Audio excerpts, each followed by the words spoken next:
네, 안녕하세요. 주식은 역시 기리기리세의 기리십니다. 안녕하세요, 기리분들. 자, 오늘 증시는 그렇게 나쁘지는 않았습니다. 특히 코스피가 조금 더 좋은 모습을 나타내는데 다음 주도 더 좋길 바라고 빠르게 공부하고 끝내보도록 하겠습니다. 같이 공부하시죠. 렛츠 기리!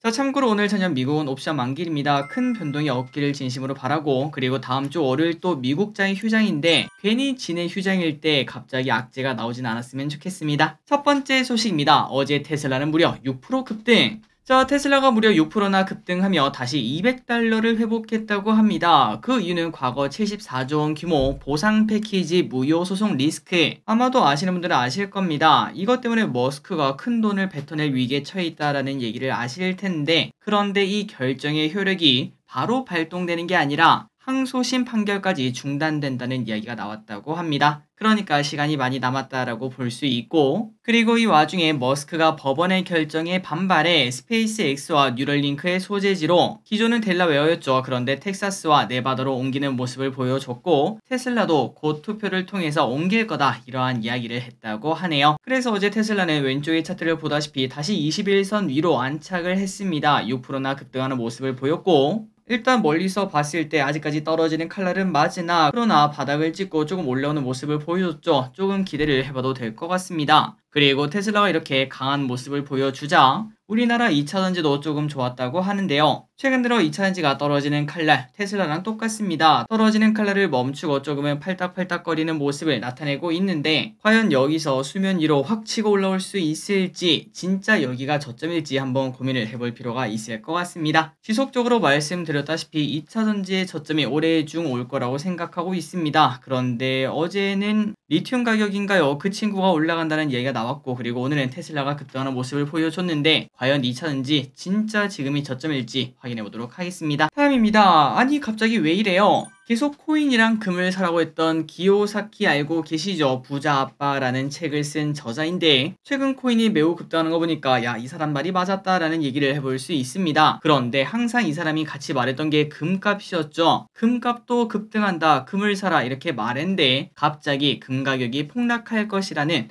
반대되는 뷰를 꺼냈다고 합니다. 분명 이 사람은 향후 2100달러 찍고, 지금은 2000달러가 조금 넘습니다. 2100 찍고 3700까지 갈 것이라는 이야기를 했었는데, 그런데 갑자기 금값이 얼마 지나지 않아서 1200달러 완전 반토막 날 것이다, 이러한 뷰를 꺼냈다고 하죠. 아마도 이 사람은 연준의 금리 인하가 미뤄지는 리스크를 반영한 것으로 보인다고 합니다. 과연 금값은 이 사람 말대로 하락을 할지, 그리고 코인은 계속 급등을 할지 보도록 하겠습니다. 다음입니다. 반도체 내년이 진짜 반등. 네덜란드 반도체 장비 업체인 ASML이 내년에 반도체 수요가 크게 늘어날 것이라고 전망을 했습니다. 지금은 분명 바닥을 치고 있는 중이며 내년에는 강력한 성장의 해가 될 것이다, 이렇게 언급을 했는데요. 여러분들이 아시다시피 반도체 업체는 ASML 장비 없이는 반도체를 만들지 못한다, 이러한 말이 있을 정도로 시장 영향력이 크기 때문에 당연히 이 뷰에는 신빙성을 가질 수 있을 듯 합니다. 그리고 ASML은 향후 10년간 지금보다 반도체 산업이 2배 정도는 더 커질 것, 요렇게도 예상했다고 하네요. 그래서 이 뷰가 맞다면 올해보다 중요한 건 내년 아니겠습니까? 그래서 지금 반도체 상승은 전초전이라고 말할 수 있고, 여러분들이 아시다시피 이제 모든 주식은 6개월에서 길면은 1년 정도를 선행합니다. 보통은 한 6개월 선행하죠. 그런데 올해 말에 반도체가 생각보다 강하지 않을 수 있다, 이런 말 때문에 삼전은 조금 지지부진한 모습을 나타내고 있지만, 그런데 아무리 늦어도 올 여름쯤에는 삼전이 8만원을 넘기는 모습을 우리가 확인할 수 있을 것 같네요. 최근 들어 스마트폰도 예상보다 더 잘 나가는 모습인데 반도체마저 좋은 모습을 보여준다면은 주가는 상승할 수밖에 없을 듯 합니다. 삼전 주주분들 조금만 더 버티시기 바랍니다. 다음입니다. 야, 이거는 놀라웠습니다. 오늘 아침에 보자마자 깜짝 놀랐는데요. 사실 뭐 다른 거 말할 필요가 없습니다. 그냥 챗GPT 개발사 오픈AI가 일 하나 또 저질렀다고 하며, 이번에는 텍스트를 영상으로 바꿔주는 소라라는 것을 공개를 했다고 하는데, 결과물을 한번 보도록 하겠습니다. 자, 여기 보시면은 이게 바로 소라가 만들어낸 결과물입니다. 그냥 쓱 보면은 뭐 뮤직비디오라든지 아니면 뭐 드라마라든지 그런데 나타날 것 같은 그런 장면인 걸 확인할 수 있죠. 그런데 정확하게 보면은 뒤쪽에 있는 사람들이 약간은 어색하다거나 혹은 글씨가 좀 뭉개져 있다거나 그런 모습이 나타나 있는 걸 볼 수 있긴 하지만, 그럼에도 이렇게 빛에다가 사람들이 반사되는 모습, 그리고 지금 이게 사진이다 보니까 그 감동이 조금 저하되긴 한데, 여러분들이 오늘 시간 되시면은 그냥 유튜브에 한번 쳐보시기 바랍니다. 소라 오픈 AI 이렇게만 쳐도 바로 결과물을 확인할 수 있는데, 보면 아마 깜짝 놀라실 겁니다. 야, 이게 뭐 다큐멘터리처럼 찍은 게 아니라 진짜 AI가 만든 거라고 라는 얘기를 할 수밖에 없을 듯 합니다. 어쨌든 이런 얘기가 나오면 오늘 또 AI 관련주가 조금 반등하는 모습 보여줬네요. 다만 이제 이런 거 보면은 걱정이 이겁니다. 야, 진짜 한 5년 정도만 지나면은 연예인들이 직접 뭐 할 필요가 없는 세상이 올 걸 예상을 해볼 수 있어요. 물론 긍정적인 부분만 보자면은 연예인의 라인센스를 따가서 그 연예인이 춤을 추거나 노래를 부르거나 아니면 뭐 요리를 하거나 등등 그 모든 게 AI로 가능하다는 의미가 될 수 있습니다. 그렇게 되면은 그 연예인은 일도 안 하고 돈을 버니까 뭐 나름 긍정적이라고 볼 수 있지만, 하지만 이게 부정적으로 사용되었을 때 그때는 좀 상황이 심각하겠죠. 사칭 문제, 그 다음에 또 혹시나 뭐 음란물이라든지 그런 문제점도 생길 수 있기 때문에 아마도 갈수록 어떤 식의 규제가 나타날지 이 부분이 시끄러워질 것도 예상해 볼 수 있습니다. 다음입니다. 저 PBR 다시 오를 때 되었나? 이번 주는 조금 쉬었던 저 PBR 관련주, 그런데 다시 상승하는 모습을 금요일인 오늘 보여주는 모습입니다. 현대차가 좋은 모습 나타냈고요. 은행주, 보험주, 증권주, 재차 상승하는 모습을 나타냈죠. 아마도 이제 이번 주만 지나면은 정부 발표가 임박하다 보니까 상승하는 모습을 보여줍니다. 그렇다면 이제 앞으로 어떻게 되는가? 딱 두 가지 시나리오가 있습니다. 마지막 상승 후 뉴스에 팔아라가 나오거나, 아니면은 예상보다 강한 정부 드라이브가 나오며 외국인의 매수가 지속되는 걸 기대할 수 있는데요. 그러니까 결국 정답은 아마도 외국인의 매동이라고 저는 생각하고 있습니다. 외국인이 지속적으로 사내는가, 설령 주가가 떨어지더라도 외국인이 사는가, 이 부분만 집중하면은 저 PBR 관련주가 대세 상승이 나타날지 아니면은 그냥 짧은 테마주였을지 그러한 결정을 내릴 수 있을 것 같네요. 그리고 이거는 그냥 참고하시기 바랍니다. 우리가 저 PBR 관련주에 투자하는 거의 가장 큰 단점은 종목수가 무지하게 많다는 건데요. 그런데 저 PBR에 가장 가까운 ETF가 하나 있다고 합니다. 바로 타이거 은행 고배당 플러스 탑10 ETF 이 친구가 있는데, 왜 가까운가 봤더니 실제로 진짜 숫자가 가깝다고 하네요. 우리나라에 상장된 ETF 중에서 PBR이 0.34배로 전체 중에서 PBR이 가장 낮은 ETF라고 하니까 이거는 참고하시기 바랍니다. 다만 이거의 단점은 은행 쪽에 몰려있다는 게 단점이고, 우리가 매번 공부했다시피 지주사가 좋은 모습을 나타낼 수 있으니까 같이 공부하는 게 좋다고 생각합니다. 다음입니다. 아프리카TV 목표 주가 올려요. 자, 목표 주가를 올리는 리포트를 최대한 많이 공부하도록 앞으로는 조금 더 신경 쓰도록 하겠습니다. 다만 여러분들이 보시다시피 여기서 말씀드린 내용은 매우 단편적인 내용이다 보니까 이것만 보고 와, 이 주식 사야겠다고 바로 매수 버튼 누르면은 그거는 주식 투자를 하는 게 아니라 그냥 도박을 하는 거죠. 차라리 로또를 사는 게 낫습니다. 그러니까 여러분들 절대 그렇게 하지 마시고 꼭 추가로 공부를 해야 된다는 거 잊지 마시고, 어쨌든 무슨 내용인가 봤더니 삼성증권이 아프리카TV에 대한 투자 의견 매수, 그리고 목표 주가를 14만원에서 16만원으로 상향 조정하는 모습을 보여줬습니다. 일단 왼쪽에 보다시피 아프리카TV 최근 들어 계속 좋은 모습을 나타내고 있는데요. 이렇게 올라간 이유는 바로 트위치 철수였죠. 그때 이후부터 계속 올라가는 모습을 나타내고 있으며, 실제로 트위치 철수 이후 아프리카로 넘어온 스트리머만 무려 3,000명이나 된다고 합니다. 게다가 중요한 거는 스트리머 3,000명이 넘어왔으면은 그거를 보는 사람들은 얼마나 많은 사람들이 넘어왔을지 가늠이 안 된다라는 표현도 쓸 수 있겠죠. 그리고 2월 말에는 진짜로 트위치가 철수하게 되면은 더욱더 본격적으로 유입될 것을 기대가 된다고 합니다. 그리고 이게 끝이 아닙니다. 이제는 아프리카TV가 우리나라에서만 하는 게 아니라 글로벌 스트리밍도 시작한다고 하는데요. 5월에 글로벌 스트리밍 플랫폼 숲도 나온다고 하니까 이 부분도 기대가 되며, 현재 펀은 아직도 14배밖에 안 돼서 충분히 더 상승할 수 있다고 합니다.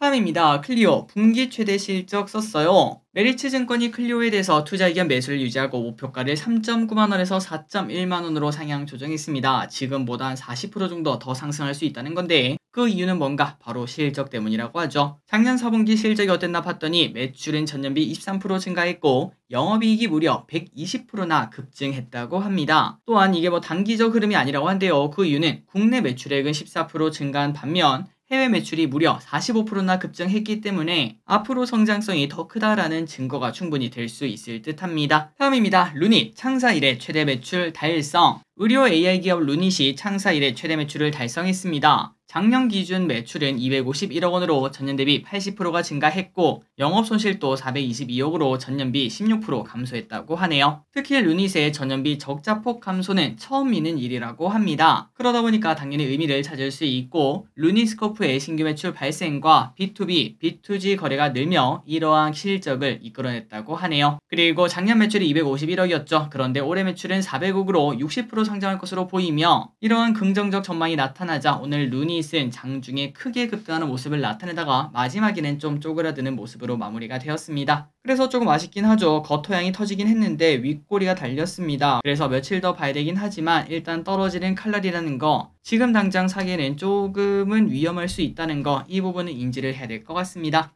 다음입니다. 애플 새 AI 시스템 공개 예정. 한 외신에서 애플이 앱 개발자를 위한 AI 소프트웨어 도구를 테스트를 하고 있으며 빠르면 올해 내 출시할 계획이다, 이런 이야기를 했습니다. 새 시스템은 코파일럿과 유사하게 작동하는데 AI를 접목해 코드 블록을 예측하고 완성할 수 있으며 소프트웨어 개발을 위한 프로그래밍 프로세스도 단순화해 시간을 절약할 수 있다고 하네요. 해당 제품은 올 하반기에 공개될 전망이며 연내 개발자 컨퍼런스가 열리는 6월이 가장 유력하다고 합니다. AI에 대한 기대감은 끝나지 않습니다. 다음입니다. 꿈의 AI 반도체 뉴로모픽 칩. 삼성전자가 AI 반도체 기술 뉴로모픽 칩을 향해 움직임을 본격화한다는 이야기가 나왔습니다. 뉴로모픽이 뭔가 아마 처음 들어보셨을 텐데요. 인간의 두뇌를 모방한 신경망을 기반으로 하는 AI 반도체를 말한답니다. 기존의 CPU나 메모리가 직렬로 연결된 구조에서 벗어나 뉴런과 시냅스로 구성된 것과 같이 병렬 네트워크로 연산, 메모리, 통신 기능을 융합한 가장 진화된 반도체로 불린다고 합니다.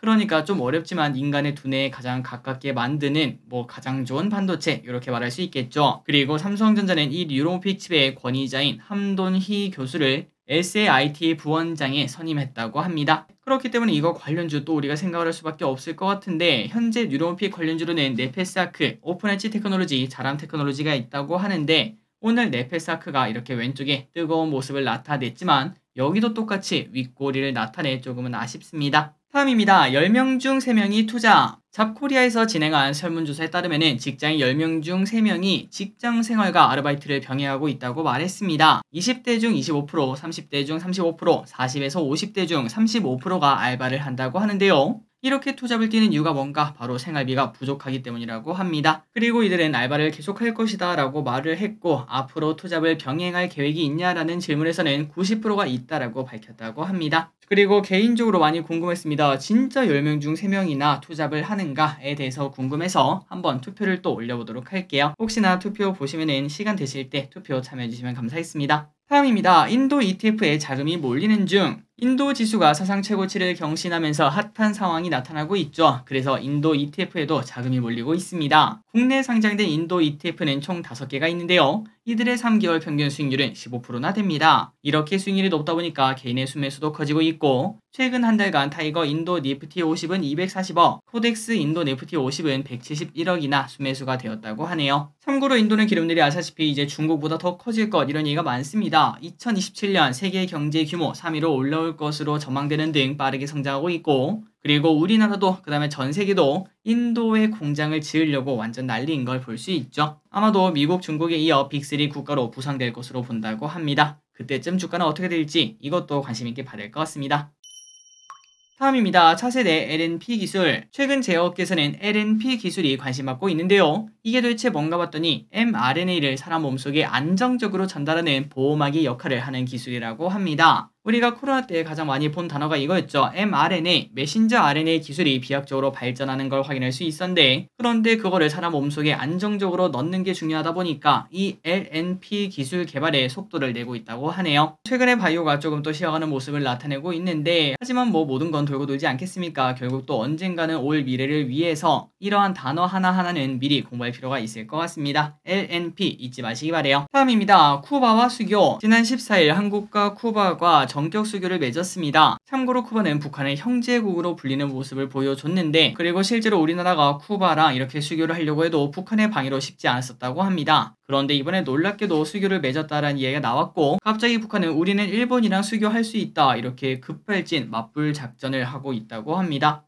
그게 도대체 그게 뭔 상관인가 싶긴 하겠지만, 그런데 아직까지 수교를 맺긴 맺었지만 아직까지 갈 길이 멀다고 합니다. 쿠바 여행 상품은 코로나 이후 판매가 재개되지 않고 있으며 직항 항공편조차 없다고 하고, 그리고 쿠바가 상대적으로 위험한 지역이다 보니까 쿠바 갔다가 미국을 갈 수 없는 그런 일도 있다고 하더라고요. 그래서 아직까지는 갈 길이 멀다고 합니다. 마지막 소식입니다. 프리미엄 카드에 집중. 최근 카드사들은 연회비 10만원 이상의 프리미엄 카드를 경쟁적으로 내놓고 있습니다. 보통 카드사들은 혜택이 좋은 그런 카드를 내보내면서 사람들을 많이 모집하는 데 집중하는 모습을 보여주는데, 그런데 최근 들어 혜택만 챙기는 체리피커 이런 얘기가 많이 나오지 않았겠습니까? 그런 상황이다 보니까 오히려 그런 것들은 좀 줄이고 구매력이 좋은 우량 고객들에게 집중하겠다는 전략을 쓴다고 합니다. 게다가 최근 들어 카드 연체율이 높아진다라는 얘기도 나오지 않겠습니까? 그러다 보니까 소비 규모가 큰 우량 고객은 연체 가능성도 낮아서 조금 더 각광을 받았다고 하며, 프리미엄 카드는 연회비도 높다 보니까 우량 고객을 많이 확보하는 게 이득이다, 이러한 판단을 내린다고 하네요. 자, 오늘의 공부 여기까지 끝났습니다. 항상 이렇게 같이 공부해서 진심으로 감사합니다. 이번 주말 푹 쉬시기 바랍니다. 지금까지 기리셨습니다.